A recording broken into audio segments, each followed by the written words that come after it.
খুবই বড় খবর, কৃষক বন্ধু প্রকল্পের এই 2026 সালে অসময়েই টাকা দেওয়ার কাজ শুরু হচ্ছে। এছাড়াও যারা ভূমিহীন ক্ষেতমজুরের আবেদন করেছিল তাদেরও কিন্তু টাকা দেওয়া শুরু হচ্ছে। অনেকে এই মার্চ মাসে টাকা পেয়েছেন, এছাড়াও যাদের ঢোকেনি তাদেরও কিন্তু ঢুকবে। স্ট্যাটাসে নতুন আপডেট আসা শুরু হয়ে গেছে। তো এই মার্চ মাসটা খুবই গুরুত্বপূর্ণ। বিভিন্ন প্রকল্পের টাকা দিচ্ছে সরকার, যুবসাথী, কৃষক বন্ধু, ভূমিহীন ক্ষেতমজুর যেটা সেটা, এছাড়াও আবার আজকে কৃষক বন্ধু প্রকল্পের যেটা অনেক দিন থেকেই চালু আছে সেই কৃষক বন্ধু প্রকল্পেরও স্ট্যাটাসে আপডেট আসা শুরু হয়েছে, তারও টাকা খুব শীঘ্রই দেবে। এছাড়াও আবার পিএম কিষাণ প্রকল্পের টাকা 13ই মার্চ দেবে। তো এই মার্চ মাসটা খুবই গুরুত্বপূর্ণ। তো আমরা আজকের এই ভিডিওতে কৃষক বন্ধু প্রকল্প এবং ভূমিহীন ক্ষেতমজুর প্রকল্প এনাদের যে টাকা দেওয়ার আপডেট সেটাই আলোচনা করব। তো অবশ্যই ভিডিওটি আপনাদের খুবই উপকারে আসবে, শেষ পর্যন্ত দেখতে থাকুন। বেশি বেশি করে ভিডিওটা শেয়ার করে দিন, সকলে যাতে খবরটি জানতে পারে। আর এই ধরনের আপডেটগুলো পাওয়ার জন্য চ্যানেলটিকে সাবস্ক্রাইব করে রাখবেন। ফেসবুক থেকে যারা ভিডিওটি দেখছেন পেজটিকে ফলো করে রাখতে ভুলবেন না। চলুন আমাদেরকে আমি স্ক্রিনে সমস্ত বিষয়টা একদম প্রমাণ সমেত বুঝিয়ে বলে দিচ্ছি। প্রথমে আমি কৃষক বন্ধু প্রকল্পের আপডেটটা দিচ্ছি, তারপর আমি ভূমিহীন ক্ষেতমজুরের আপডেটটা দেব। অবশ্যই শেষ পর্যন্ত দেখবেন। তো আপনারা সবার প্রথম গুগলে আসবেন, গুগলের সার্চ বাটনে এসে এখানে আপনি লিখে দেবেন কৃষক বন্ধু। আমরা কৃষক বন্ধু এখানে লিখে দিচ্ছি, বা কৃষক বন্ধু .wb.gov.in পুরো কথাটা লিখলেও হবে। তো আমরা কৃষক বন্ধু গুগলে এসে লিখে দিলাম। তাহলে প্রথমেই কৃষক বন্ধু .wb.gov.in ওয়েবসাইট আর কৃষক বন্ধু লেখা দেখতে পাবেন, এই লেখাটির উপরে ক্লিক করবেন।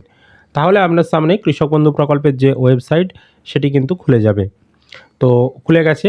এবার এই ধরনের ইন্টারফেস আসবে, পেজটাকে উপরের দিকে তুলবেন, দিয়ে এখানে দেখবেন নথিভুক্ত কৃষকের তথ্য বলে একটি অপশান রয়েছে। এই অপশানটাই আপনি ক্লিক করবেন। এখানে ক্লিক করলে পরবর্তী এরকম পেজ আসবে। এবার এই সিলেক্ট অপশান এখানে ক্লিক করে আপনি ভোটার কার্ড, আধার কার্ড, ব্যাংকের অ্যাকাউন্ট নাম্বার, কৃষক বন্ধু ID, mobile number, acknowledgement number যে কোনো একটা সিলেক্ট করবেন যার মাধ্যমে আপনি সার্চ করতে চাইছেন।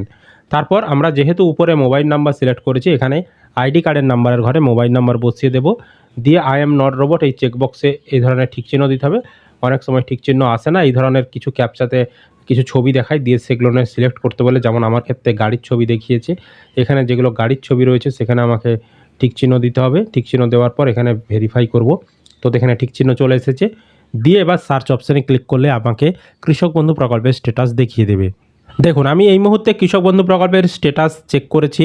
এনআর, একেডি আইডি, কেবি আইডি, ভোটার কার্ড, আধার কার্ড, কৃষকের নাম, জেলার নাম, ব্লকের নাম, গ্রাম পঞ্চায়েতের নাম, গ্রামের নাম, কতটা জমি যুক্ত রয়েছে সেই পরিমাণ, স্ট্যাটাস কি রয়েছে অ্যাপ্রুভড সেটাও দেখিয়ে দিয়েছে। আরেকটা জিনিস যেটা মেন, সেটা হচ্ছে ট্রানজ্যাকশন স্ট্যাটাসের ঘর। এখানে দেখুন ফাঁকা হয়ে গেছে।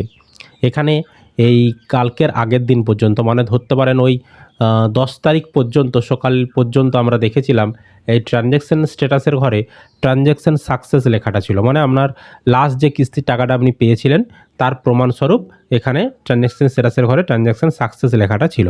কিন্তু এবারে হঠাৎ করে এখন দেখা যাচ্ছে স্ট্যাটাসের ঘর ফাঁকা হয়ে গেছে। এই স্ট্যাটাসের ঘর ফাঁকা হয়ে যাওয়ার কারণ হচ্ছে 2026 সালে এবার কৃষক বন্ধু প্রকল্পের প্রথম যে খরিফ সিজনের টাকাটা দেয় সেই টাকাটা দেয়া হবে।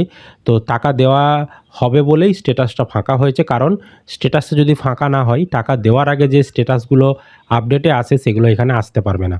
তো এবার এই ফাঁকা জায়গায় কি আপডেট আসবে, এই ফাঁকা জায়গায় আপনাদের আসবে এডিএ আপলোডেড লেখাটা আসবে কিছুদিনের মধ্যেই। তারপরে আসবে ডিডিএ অ্যাপ্রুভড, তারপরে আসবে অ্যাকাউন্ট ভ্যালিড। এবার অ্যাকাউন্ট ভ্যালিডটাই হচ্ছে ফাইনাল ধাপ। অ্যাকাউন্ট ভ্যালিড যখন এখানে চলে আসবে, তারপর মুখ্যমন্ত্রী মমতা বন্দ্যোপাধ্যায় টাকা যখনই ছাড়বেন তখনই আপনাদের ব্যাঙ্ক অ্যাকাউন্টে টাকা আসা শুরু হবে। সুতরাং টাকা দেবে, সেই কারণেই ফাঁকা হয়েছে।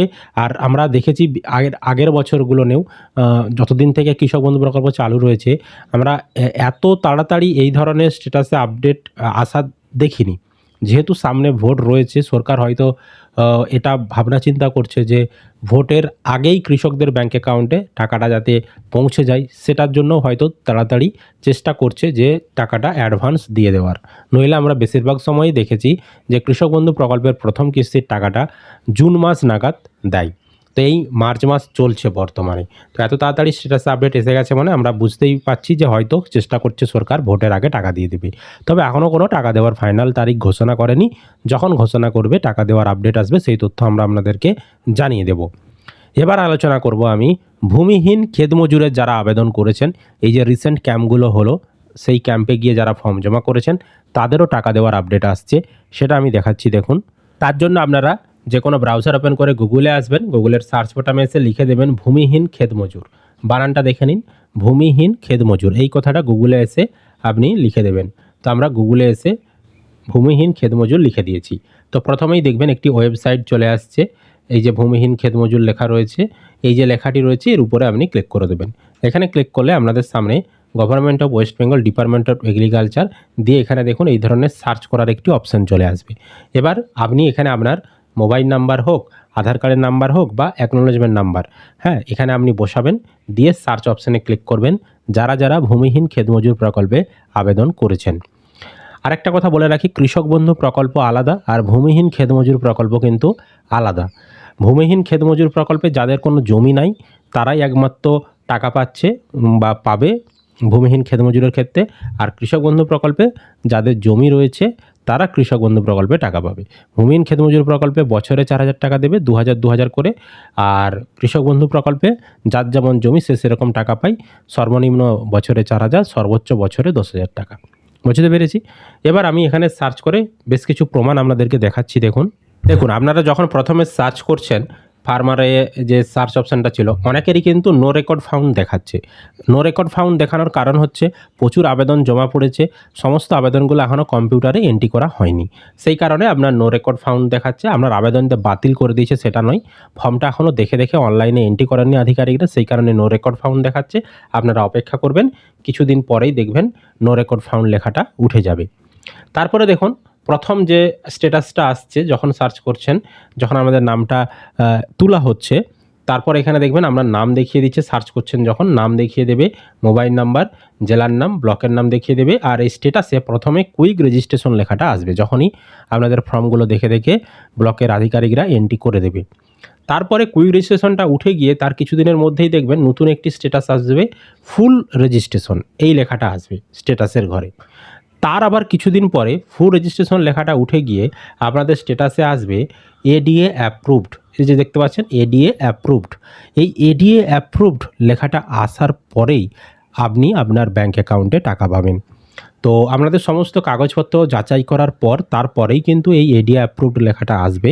তো আপনাদের যদি এডিএ অ্যাপ্রুভড লেখাটা এখন না আসে তাহলে এই মুহূর্তে টাকা পাবেন না, তবে এডিএ অ্যাপ্রুভড লেখাটা আসার পরেই কিন্তু আপনারা কিছুদিনের মধ্যেই টাকাটা পাবেন। বুঝতে পেরেছি। তো আপনাদের বর্তমানে কী স্ট্যাটাস দেখাচ্ছে অবশ্যই কিন্তু কমেন্ট করে জানাবেন। এবার দেখুন এই যে এডিএ অ্যাপ্রুভড লেখাটা একজনের এসেছিল, তার কিন্তু ইতিমধ্যেই টাকা ব্যাঙ্ক অ্যাকাউন্টে ফাইন্যান্স ডিপার্টমেন্টের তরফ থেকে পাঠিয়েও দেওয়া হয়েছে। আমি সেই তথ্যটাও দেখাচ্ছি। তো এনার দেখতে পাচ্ছেন WBIFMS ফাইন্যান্স দপ্তরের তরফ থেকে পাঠানো হয়েছিল। তো এনার দেখতে পাচ্ছেন 2000 টাকা কিন্তু ক্রেডিট হয়ে গেছে, ওনার যে ট্রেজারি সেই ট্রেজারি থেকে টাকা পাঠানো হয়েছিল। তো এই ধরনের কিন্তু SMS যখনই আসবে ভূমিহীন ক্ষেতমজুরদের ক্ষেত্রে তখনই বুঝে যাবেন আপনাদের টাকা এবার ব্যাঙ্ক অ্যাকাউন্টে ক্রেডিট হয়ে যাবে। বুঝতে পেরেছি। তো অবশ্যই আপনারা প্রত্যেকেই একবার স্ট্যাটাস চেক করে দেখে নেবেন আপনাদের স্ট্যাটাসে কি আপডেট রয়েছে। তো এটাই ছিল আপডেট। আশা করি আপনারা ভিডিওটি বুঝতে পেরেছেন। যদি কোনো প্রশ্ন থাকে কমেন্ট করে জানাবেন, আর এই ধরনের আপডেটগুলো পাওয়ার জন্য চ্যানেলটিকে সাবস্ক্রাইব করে রাখবেন। ফেসবুক থেকে যারা ভিডিওটি দেখছেন অবশ্যই পেজটি ফলো করে রাখবেন।